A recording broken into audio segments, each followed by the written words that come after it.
Assalamualaikum warahmatullahi wabarakatuh. Alhamdulillah, assalatu wassalamu ala rasulillah Sayyidina Muhammad ibn Abdullah wa ala alihi wa ashabihi wa man tabi'ahu ila yaumil qiyamah ma ba'du. Wa qad qala Allah ta'ala fil Qur'anil Karim, a'udzu billahi minasy syaithanir rajim. Bismillahirrahmanirrahim.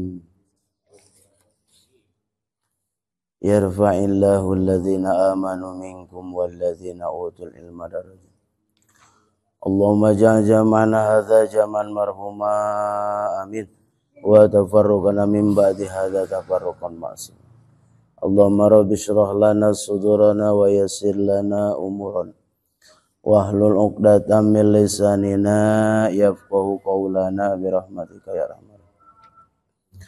Allahumma baligh syamlahum, Allahumma baligh syamlahum, Allahumma farriq jamahum birahmatika ya arhamar rahimin. Alhamdulillah, puji dan syukur marilah kita sama-sama panjat Allah harapan gopur. Salawat bersalam mudah-mudahan selamat terlimpah curah kepada baginda alam habibana wa nabiyana Muhammadin sallallahu alaihi wasallam. Oleh para sahabat, tabi'in, atba'ut tabi'in dan mudah-mudahan sampai kepada kita semua sebagai umatnya. Mudah-mudahan kita selama istiqomah dalam melaksanakan ibadah kepada Allah Subhanahu wa taala dan selamanya berada dalam ridha Allah dan taufik dan hidayahnya, agar senantiasa kita selalu berada di jalan yang dari Allah Subhanahu wa taala dan terus kita menjadi orang-orang yang terbaik di sisi Allah Subhanahu wa taala. Bapak-bapak jemaah malam Jumat yang dirahmati Allah Subhanahu wa taala, syukur alhamdulillah pada kesempatan malam ini kita bisa berkumpul lagi melaksanakan ibadah setelah melaksanakan salat maghrib berjamaah, kemudian kita melaksanakan thalabul ilmi. Ini pun adalah termasuk kewajiban untuk kita. Mudah-mudahan dengan berkah thalabul ilmi ini Allah memberikan ilmu yang bermanfaat untuk kita. Dengan ilmu yang bermanfaat akan timbul hikmah dalam kehidupan kita. Artinya diamalkan dalam keseharian kita. Amin ya rabbal alamin. Dan semoga menjadi keberkahan kepada keluarga kita, anak-anak kita, jadi anak yang saleh dan salihah, keluarga kita yang sakinah, mawadah dan warahmah. Amin ya Allah ya rabbal. Dan juga nanti ketika kita menghadap Allah Subhanahu wa taala, kita berada dalam husnul khatimah. Amin ya rabbal alamin. Bapak-bapak yang dirahmati Allah Subhanahu wa taala, alhamdulillah wa syukru ala nikmatillah, pada kesempatan malam ini kita bisa melanjutkan lagi kajian kita di malam Jumat ini tentang yang sebelum masuk ke syarat-syarat sholat,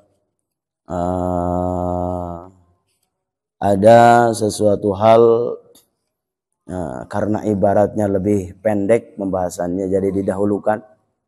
Nanti yang ibaratnya panjang diakhirkan agar senantiasa terus memotivasi kita, diantaranya kemarin fadilah atau pembahasan sholat sunat, yang mana masalah sholat sunat terbagi. Ada yang sholat sunat kemarin itu yang dimuakkadkan, artinya sholat at-tabi'ah lil faraid yang mengikuti kepada salat fardu.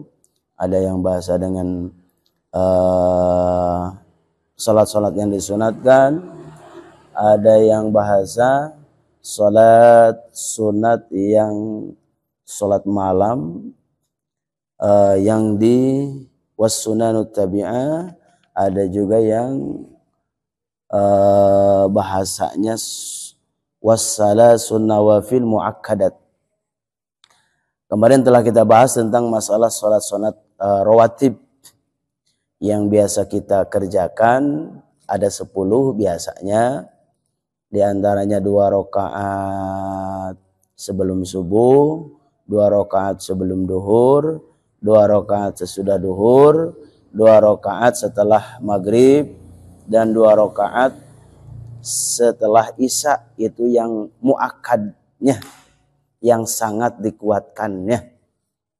Dan yang kemarin ada 4 rakaat sebelum duhur, 4 rakaat sesudah duhur, 4 rakaat sebelum asar, 2 rakaat sebelum maghrib, 2 rakaat sesudah maghrib, dan 3 rakaat, 2 rakaat sesudah isya, 1 rakaat witirnya minimal. Nah, itu disunatkan juga dengan fadilah keutamaannya. Kita kalau seandainya bisa menjaga hal-hal itu, sunnah-sunnahnya tidak dilewatkan, apalagi yang wajibnya, jelas Allah akan selalu menjaga kita, keluarga kita, diri kita dari hal-hal yang negatif. Wabil khusus dalam kehidupan kita, Allah akan jaga hati kita.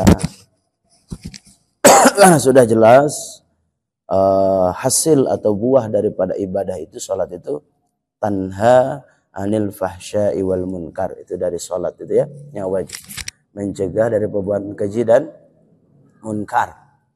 Jadi bagaimana kalau seandainya kondisinya kita rajin ibadahnya, sholatnya rajin, tapi masih suka menyakiti orang lain, mempersekusi, ya bahasa sekarang mana gitu, persekusi atau disebutnya menyakiti perasaan-perasaan, menyakiti kaum muslimin.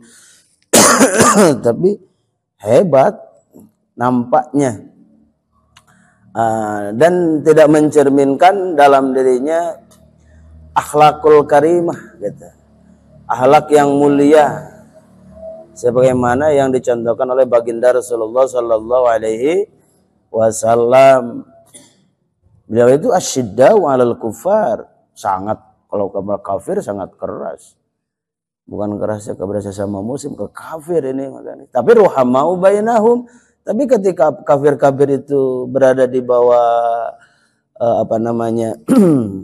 perjanjian, kan kafir itu ada kafir zimmi, ada kafir muahid, bahasanya kafir itu mengikuti apa yang diaturkan oleh pemerintahan, oleh Rasulullah. Mereka sayang biasa gitu kan.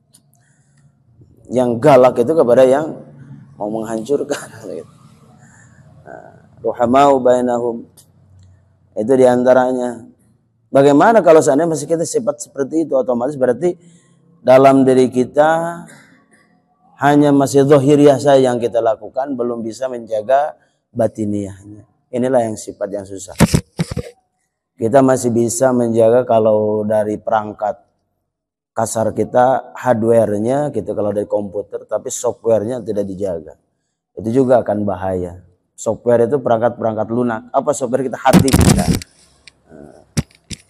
Biasanya kalau sesuatu keluar dari luar akal sehat, udah jelas itu timbulnya dari nafsu. Makanya kalau timbul dari nafsu itu, apapun istilahnya, statementnya, sekalipun salah dianggap benar saja. Padahal kita punya akal nih, akal kita. Akal itu memang kita suka menunjukkannya di sini. Padahal di sini bukan akal, ya. Otak. Jadi di sini otak. Akal itu tidak ada, tidak menempat dalam tubuh kita, hanya berhubungan dengan diri kita.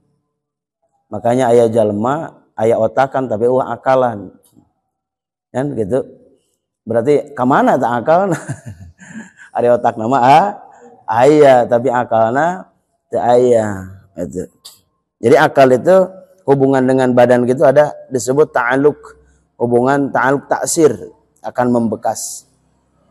Otomatis ketika akal sehat kita berada di jiwa kita, maka akan melahirkan pemikiran yang sehat. Maka disebut akal fikiran. Pikiran itu buah dari akal yang sehat itu. Jadi akal yang sehat pasti akan melahirkan pikiran yang cerdas, pikiran yang sehat. Pikiran yang sehat nanti akan menjurus ke sananya kepada akidah yang kuat. Ketika kita memikir kita positif, terus kita pikirkan hal baik diri kita, ciptaan alam semesta, nanti akan menumbuhkan keyakinan akidah yang kuat. Bukan melahirkan ucapan yang tidak bagus, bukan melahirkan perilaku yang tidak bagus, bukan melahirkan arogansi yang tidak bagus. Berarti itu semua kalau arogansi, pikiran yang negatif, menuduh orang, membuli orang atau mempersekusi, itu bukan dari akal sehat, itu dari nafsu. Konsekuensinya jangankan di akhirat, di dunia saja pasti dikejar. Oh, yang seperti itu. Kalau orang yang baik mengatakan dia hal positif, hal baik dengan dasar yang kuat, dengan keilmuan atau dengan dalil, dengan fakta, sekalipun memang dia dibully, tapi yang dia katakan baik itu akan baik. Itu konsekuensinya, biasanya seperti itu. Dunia saja seperti itu. Kecuali ketika orang baik nanti dihukumnya jadi salah. Itu mah ada apa di hakimnya kan gitu. Udah jelas. Dari masalah makanan saja al halal bainun wal haram bainun. Nu halal jelas, nu haram jelas. Yang benar jelas, al haq wal batil, hak jelas, batil juga jelas. Kalau dicampurkan ya aya naon ya. Aya nu asup juga nama gitu. Ngarames aya nu asup mah nu asana tegas ge jadi balelol kan. Komo ditempelan bareureum bari lain lambaran deui gepokan. Cicing gitu. Itu diantawisna lah. Jadi mudah-mudahan akal sehat kita selalu berjalan, berpikir yang positif. Lihat sesuatu itu jangan lihat dari casingnya, gitu ya, dan lihat dari hanya penampilan saja. Bagaimana kehidupan diri kita dulu, diri kita. Terus kumaha urang teh sok hate urang teh loba salah wae, loba goreng wae gitu. Dah hati mah mau ngabohong, Pak. Semua yang dilakukan oleh manusia itu hati mah pasti tahu itu teh salah gitu. Hati itu tidak pernah bohong. Makanya lamun nanyakeun urang teh alus can dia teu nanyakeun ka batur tanya we urang, dah hati urang hafaleun gitu. Pasti seperti itu, hati kita itu tahu mana yang salah, mana yang benar, tahu. Akal itu ya, akal sehat kita harus dijaga untuk melahirkan pemikiran yang positif dan akhirnya kesananya menimbulkan keyakinan yang kuat kepada Allah Subhanahu, terutama masalah ibadah ini, diantaranya kemarin hukum-hukum ibadah salat sunat. Yang selanjutnya yang akan kita bahas yaitu 3 salat sunat yang dikuatkan selain yang mengikuti kepada salat fardu. Mana diantaranya? Qala al-musannif rahimahullah wa nafa'ana bihi wa bi ulumihi wa bi barakati. Wa salasuna wa fila muakkadatun salatul lail. 3 salat sunat yang dikuatkan ghairu tabi'atin lil faraid, yang tidak mengikut kepada salat-salat fardu. Ahaduha salatul lail. Yang pertama adalah salat malam. Ini bahasa musannif di sini salat malam. Ay salatun fil laili artinya salat dilaksanakannya pada waktu malam. Tidak istilahnya mencatat atau menulis dengan bahasa salat tahajud. Jadi bahasanya salatul lail, salat malam. Maka kata musannif syarah, walau abara bitahajudi lakana aula.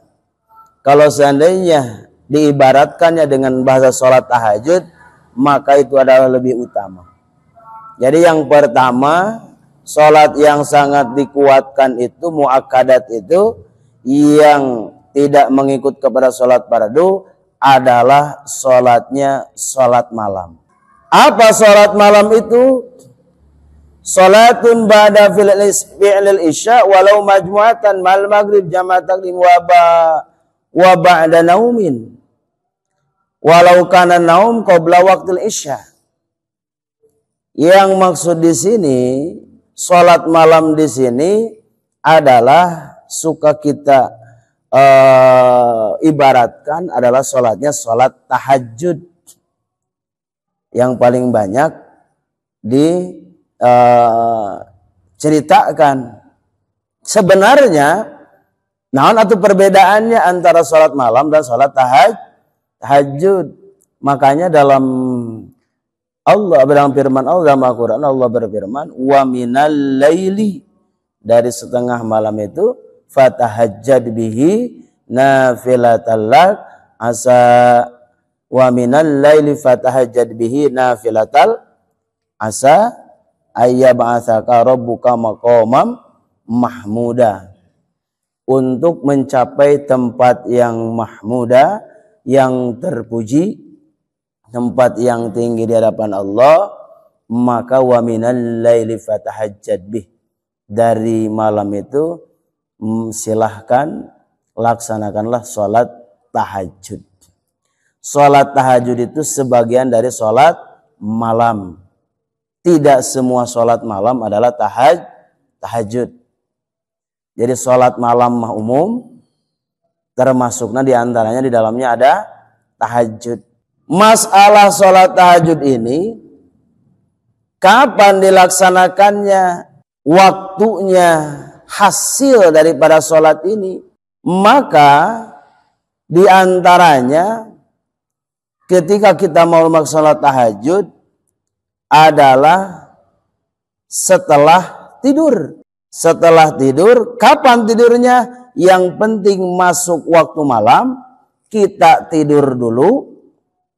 Tos maghrib, orang tetap sholat maghrib, bro, pesare, bangun isya, bisa melaksanakan tahajud? Bisa, karena sudah jadi untuk kudu ngadaguan, misalkan, ya maksudnya hasilnya kan gitu dia, dapat pahala kalau maksud bisa melaksanakan sholat tahajud.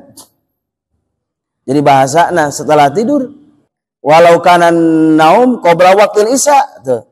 Sekalipun tidurnya sebelum waktu isya, berarti sholat tas maghrib magoleh rep. Kan ada lumayannya gambarannya. Berarti misalkan jam 11 orang bisa tahajud, atau jam 10 kan gitu, beres nonton bola. Kalau menonton bola resep. Jadi untuk patok misalkan jam 1, jam 2, tapi nanti ada abdol-abdolnya gitu, keutamaannya mencek amarima ieu mah VIP ekonomi gitu kan. Tapi tahajud mah tahajud. Jadi ini kan kita bahasanya jadi atau tidaknya kan gitu ceritanya. Bahkan kalau orang-orang yang biasa melaksanakannya itu, maka diantaranya disunatkan bagi orang mutahajjid, artinya orang yang melaksanakan tahajud, disunatkan siangnya itu ada qailullah. Apa qailullah itu? An-naum qabla zawal, tidur sebelum waktu duhur, sebelum tergelincir matahari. Berarti jam 11 adalah berenangnya bisa setengah 12 kagok ting. Jam 11 atau jam setengah 12 pas duhur itu udah bangun lagi. Nah, apa tujuannya? Untuk nanti lamun ibarat puasa mau sahurna gitu. Jadi kalau kita mau puasa disunatkan harus melaksanakan sahur supaya kuat. Jadi orang yang biasa tahajud itu minimal itu disunatkan tidur qailullah, tidur siang. Mata itu yang orang-orang ahli-ahli sufi lakukan kan. Jadi habis subuh zikir, terus sholat ibadah, terus nanti hampir setengah jam sebelum duhur bangun. Tapi duhurnya nggak jam 1, langsung bangun pas duhurnya. Itu karena yang sudah terbiasa mah pasti seperti itu. Karena model kita lah setiap bangun, misalkan setiap hari bangun jam 4 atau jam 3, itu akan terbiasa bangun jam 3 terus, biasanya gitu. Keberangan sekali, nah dulu keberangan biasanya. Makanya bagi orang yang mutahajjid, biasanya orang yang melaksanakan tahajud, disunatkan qailullah untuk nanti jam 12 atau jam 1 udah standby lagi, udah bangun lagi. Bebekalan lah gitu, bebekalan. Beratkah itu? Luar biasa berat, Pak. Karena selain Allah akan meninggikan derajat dengan sholat tahajud ini, otomatis pahalanya itu sangat besar. Ketika orang lain sedang terlelap tidur kita bangun, otomatis jelas itu godaannya pasti besar. Maka berat melaksanakan ibadah itu, tahajud itu.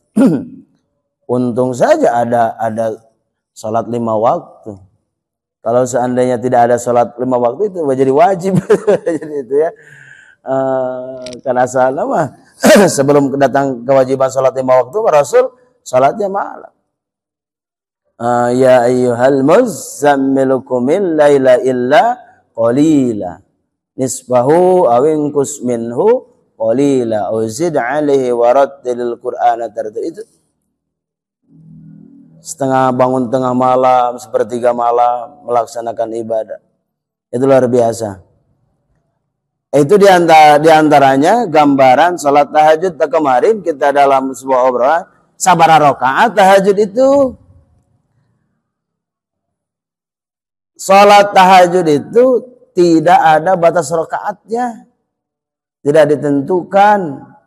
Dari bahasanya wa minal laili fatahajjat bihi, dari zaman itu kalian sholat tahajud. Makanya nggak bisa menentukan sabaraha. Nah, memang belum ada, nggak ada dalil menentukan tahajud sekian rakaat. Cuma paling sedikitnya 2 rakaat. 2 rakaat mampu kita 20 rakaat silahkan. Kalau seandainya mau nambah, usahakan jangan sampai lepas dari 2 rakaat sholat tahajud. Nah gitu ya. Makanya kemarin simpurin itu bisa aja can pernah mangnya tahajud sabaraha rakaat gitu. Gambarannya. Jadi nanti kalau misalkan ada sebuah pertanyaan dan lain sebagainya, kalau saya nggak bisa tapi can mangi pasti mau dijawab gitu kan. Terus terang siapa lamun maksakan dijawab salah, efeknya ya kepada orang gitu. Ketika orang bertanya karena takut disangka teu bisa gitu, mendingan karena disangka teu bisa daripada bibisaan gitu. Kita mengeluarkan statement yang enggak ada dalilnya, otomatis orang anu bakal diudagna ke di mana mana apa salat sakit itu ti ustad anu di mana mana dalam ustad dalil sorangan. Tak itu bahayanya anu ngeluarkan statement teh ngajak jalmi teh gitu. Makanya kita kalau seandainya ada sebuah pertanyaan nya teu tiasa mau dijawab, paling oke PR neangan heula gitu cari dulu dalil yang kuat. Itu diantaranya masalah sholat tahajud. Dan kalau misalkan mau ditambah niat mau menambahi dari 2 rakaat, falahu tasyahada fi kulli rakaatain, maka mesti bagi orang itu melaksanakan tasyahud tahiyat dalam setiap 2 rakaat. Artinya 2 rakaat kalau mau lebih dari 2 rakaat.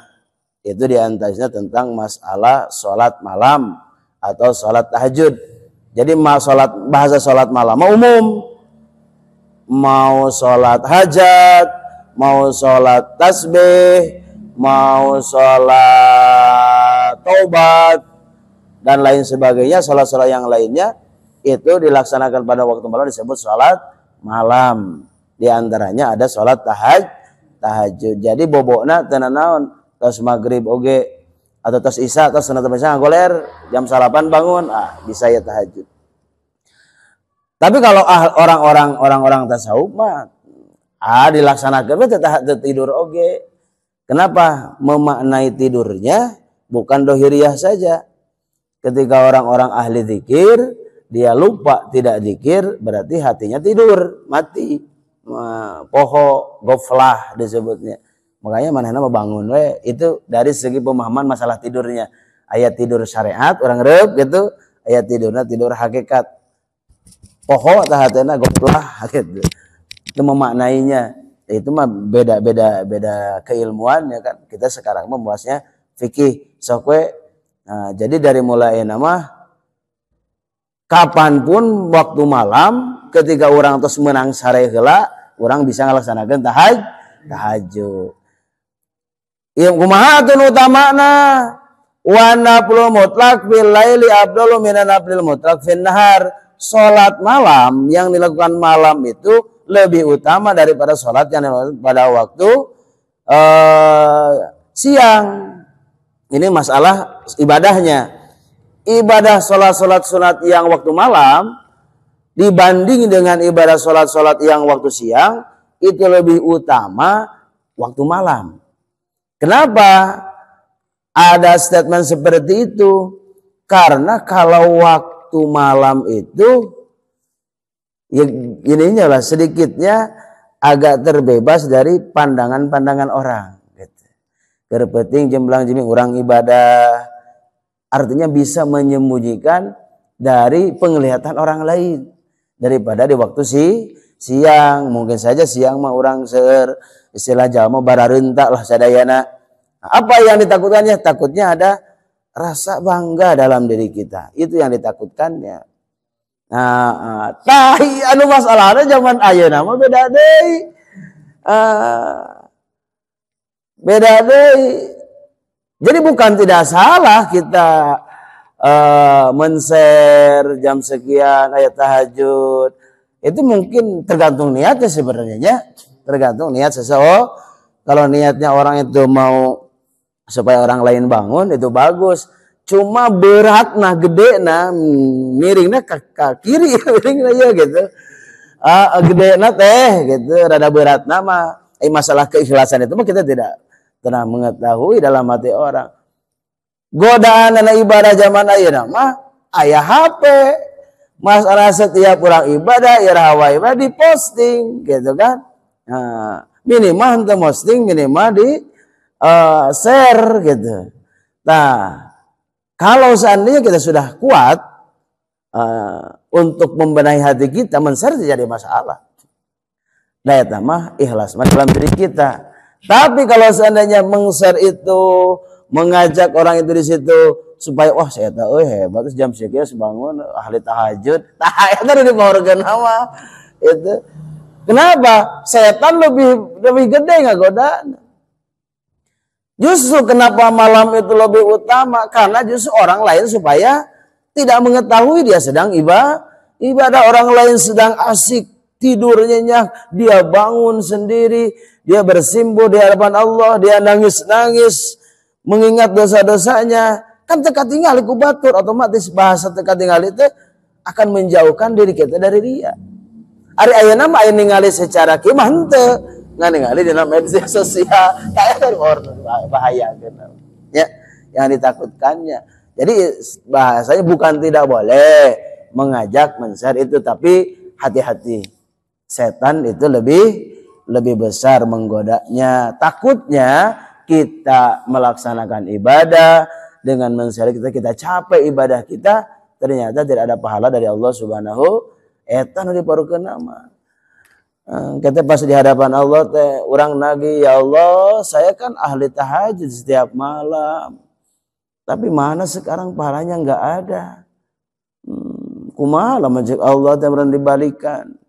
Kamu bangun malam itu demi konten misalkan atau kamu bangun malam itu supaya disebut kubatur alus. Itu yang ditakutkannya. Tapi mudah-mudahan tidak kan? Mudah-mudahan tidak. Itu yang ditakutkannya. Orang gawe capek teh apa? Sana salah nih. Makanya dari situ luruskan niat kita ketika mengajak atau meng-share kebaikan-kebaikan itu. Dari awal kita niat kita. Itu dan kita juga harus memang benar melakukannya, bukan hanya nge-share unggul. Hudang jam 3 ya share pada orang SD kan tidak tahu itu juga mungkin saja seperti itu kan. Karena disangka orang kalau tujuannya disangkanya baik kok masih gitu. Apalagi orangnya orang yang tidak baik akhlaknya, menutupi keburukan dia dengan kepalsuan. Kan banyak zaman ayana seperti itu, orang seperti itu. Ya sebenarnya dia itu orang tidak bagus. Makanya hati-hati. Sekarang kita harus Allah mengetahui siapa orang yang dapat hidayah, siapa orang yang tidak. Udah ketahui Allah Subhanahu wa taala.